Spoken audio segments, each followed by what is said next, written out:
Good morning my dear student. आपको हिंदी में ऐसी निबंध माला बेटा लेनी पड़ेगी। जो आप निबंध माला लोगे तो उसमें क्या है, निबंध, पत्र लेखन, अहवाल, कहानियाँ, सब आपको कहावतें, मुहावरे, तो सब इसमें आपको पता चल जाएगा। तो मैं एक आपको अहवाल के किस तरह से लिखते हैं वो मैं आपको भेज रही हूँ। वो ध्यान से सुनना, देखना और अपनी नोटबुक में लिखना। यहाँ पर अहवाल है। अहवाल मतलब लेखन कार्य में जब आपका डी विभाग जो आएगा पेपर में तो उसमें अहवाल आता है। तो अहवाल मतलब वृत्तांत बराबर। तो वो लेखन कार्य में आपको लिखे 3 मार्क्स से हिंदी के प्रश्न पत्र में अहवाल लेखन के बारे में एक प्रश्न पूछा जाता है। दिए गए विषय पर करीब 50 शब्दों में अहवाल लिखने के लिए कहा जाता है।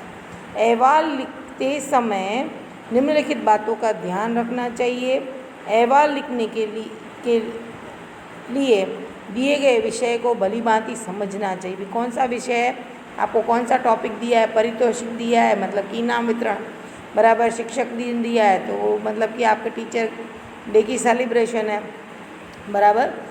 तो इस तरह से आपको अहवाल पहले समझना है, टॉपिक समझना है और उसके बाद उसके ऊपर लिखना है। अहवाल में केवल महत्वपूर्ण बातों का समावेश करना चाहिए। घटनाओं के वर्णन के एक सूत्र बनी रहनी चाहिए। अहवाल में स्थान, दिनांक, समय और व्यक्ति विशेष आदि का उल्लेख करना चाहिए।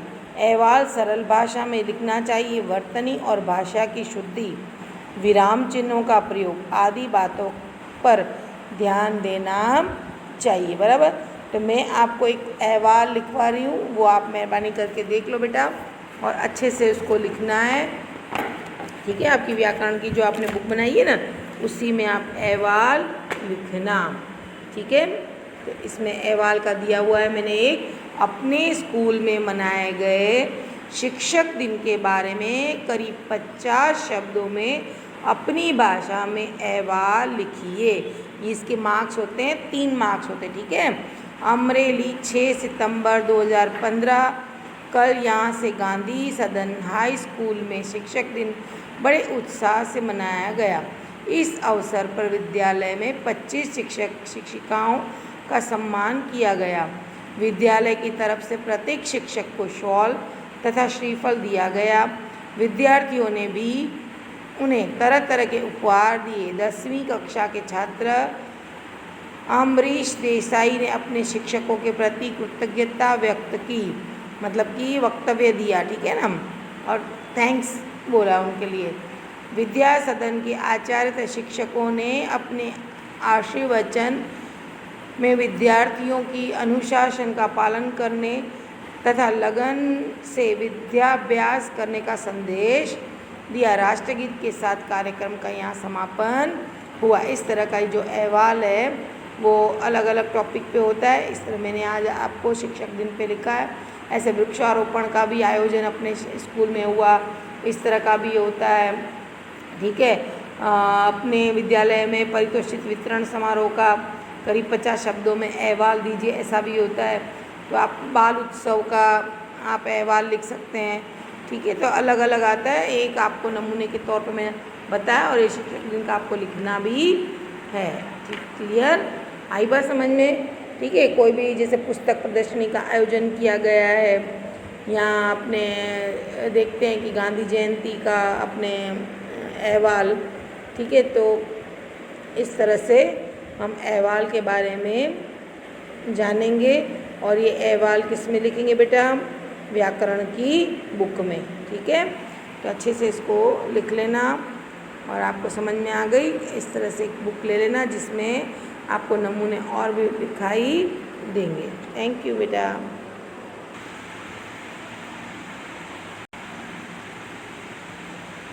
स्टूडेंट, कक्षा 9 विषय हिंदी, इकाई 10 भारत गौरव, और इसके कवि मैथिली शरण गुप्त बराबर।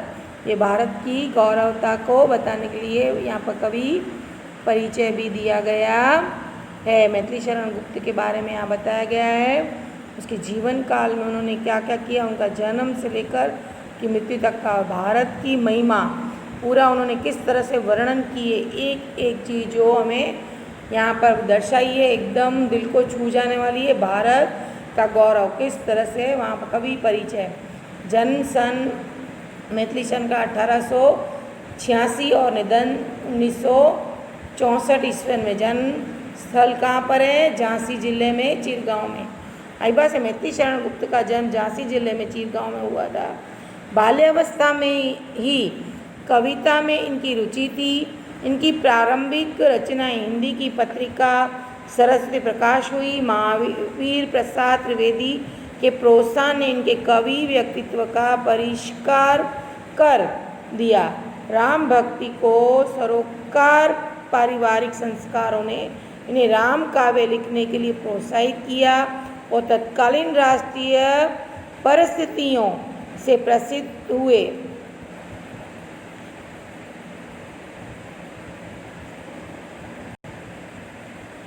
यहाँ भारत भारती, साकेत, पंचवटी, यशोधरा, विष्णुप्रिया आदि इनकी प्रमुख रचनाएं हिंदी साहित्य एवं शिक्षा के क्षेत्र में अनूप योगदान के कारण इन्हें 1954 में पद्म भूषण की उपाधि से अलंकृत किया गया तथा राज्य का सदस्य भी मनोनीत किया गया।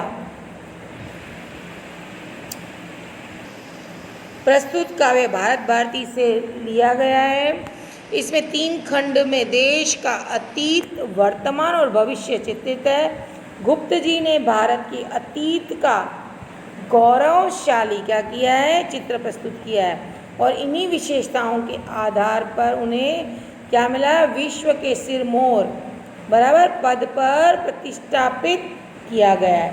इस काव्य में कवि ने भारतीय सभ्यता और संस्कृति का गौरव गान किया। इसके साथ साथ आर्यों के महान जीवन आदर्शों का भी चित्रण किया है।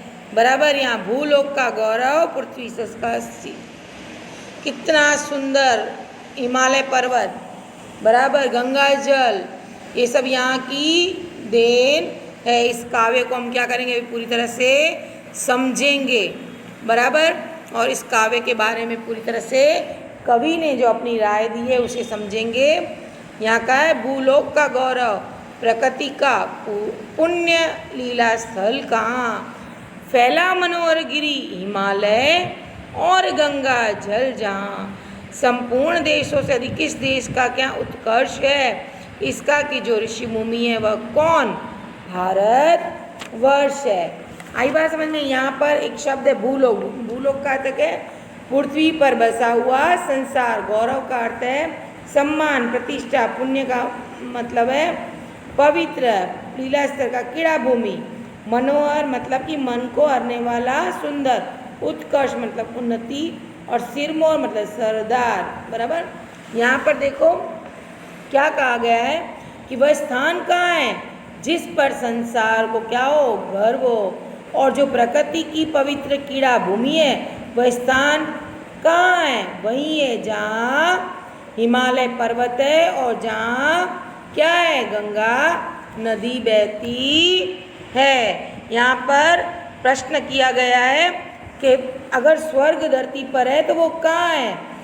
वह स्थान कहाँ है जहाँ हमें गर्व होना चाहिए किस चीज़ का? तो वो है प्रकृति का, भूलोक का गौरव कौन सा है हमारा? बराबर दुनिया में सभी देशों में सबसे अधिक श्रेष्ठ उन्नत देश कौन सा है? यह देश और कोई नहीं, यह ऋषि भूमि कौन है? भारत वर्ष है। ये भारत वर्ष जो है वो ऋषि भूमियों की भूमि है। आर्यों का जन्म यहाँ हुआ है, इसलिए कहा गया है कि भूलोक का गौरव, प्रकृति का पुण्य लीला स्थल कहाँ? तो कौन कौन सी जगह है? भारत ही ऐसा देश है जहाँ पर क्या पाया जाता है? हिमालय और गंगा जल जहाँ है, और ऋषि भूमि का यहाँ पर वरदान है। दूसरी पंक्ति में यहाँ कहा गया है, हाँ वृद्ध भारत वर्षी संसार का क्या है? सिरमौर है। सिरमौर मतलब सर का ताज। ऐसा पुरातन देश कोई विश्व में क्या और है? भगवान की बहुभूतियों का यहाँ प्रथम भंडार है। विधि ने किया नर सृष्टि का पहले यही विस्तार है। आई बात समझ में? यहाँ उत्कर्ष मतलब सरदार, श्रेष्ठ, पुरातन बहुत पुराना, प्राचीन, भवभूति मतलब संसार का वैभव, भंडार मतलब बहुत बड़ा खजाना, विधि मतलब ब्रह्मा जिसने सृष्टि की रचना की है वो देवता, बराबर। नर मतलब मनुष्य, पुण्य भूमि मतलब कि पवित्र भूमि, बराबर। ये आपको यहाँ पर बताया गया सृष्टि का यहाँ, ठीक है ना। तो यहाँ कहा गया कि हाँ यह बूढ़ा भारतवर्ष संसार का सर्वश्रेष्ठ देश है। प्राचीन देशों में इसके मुकाबले का दूसरा कोई देश नहीं है। भगवान ने संसार के वैभव में जो स्थान सबसे पहले बनाए उसका प्रथम संग्रह मतलब कि भंडार इसी देश में हुआ है। ब्रह्मा ने मानव सृष्टि का विस्तार भी यही किया है। तो मानव सृष्टि का विस्तार कहाँ हुआ बेटा? भारत देश में हुआ है। प्राचीन देशों में यहाँ पर मुकाबला कोई देश कर सकता नहीं है। भवभूतियों का यहाँ पर विविधता में एकता, तरह तरह के भगवान हैं, तरह तरह के शब्द हैं। यहाँ देखा जाए तो कितनी बोलियाँ हैं, कितनी जातियाँ हैं, कितनी धार्मिक है, फिर भी हम सब क्या हैं? एकता में बंधे हुए सूत्र से हैं। इसीलिए कहा गया है कि हाँ वृद्ध भारती संसार का सिरमौर है। ऐसा देश और विश्व में कहीं भी नहीं है, ठीक है ना। तो इसीलिए कहा है कि यहाँ पर मनुष्य का जो विकास है वो यहाँ भरपूर मात्रा में हुआ है, बराबर। यहाँ विस्तार कर सकते हैं।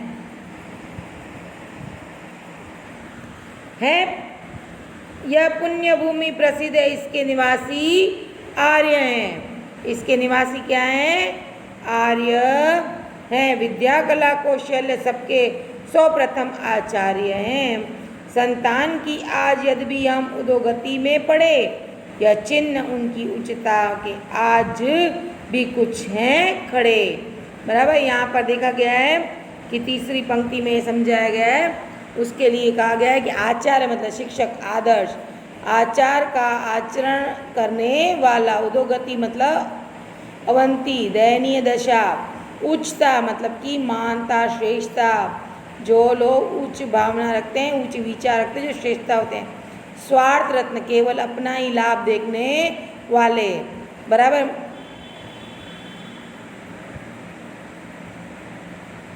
यहाँ पर दिखा गया है कि यह पुण्य भूमि, यह भारतवर्ष की यह पवित्र धरती सारे विश्व में क्या है? प्रसिद्ध है। इसके निवासी कौन है? आर्य हैं। उन्होंने ही सारे संसार का सबसे पहले क्या किया? विद्या, कला और कौशल्य का ज्ञान संसार को दिया है। यद्यपि यह आर्य उन आर्यों की संतान आज बुरी दशा में, फिर भी उनके महान चरित्र के कुछ निशान आज भी मौजूद हैं। तकलीफ़ें, मुश्किलें, समस्याएं आती है, लेकिन वो क्या लेकर आती है?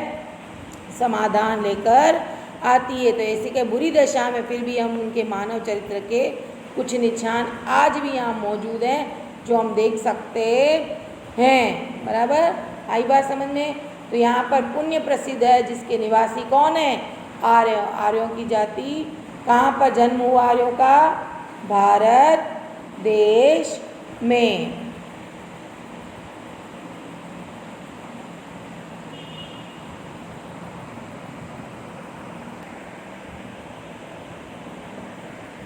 वे आर्य ही थे जो अभी अपने लिए जीते न थे।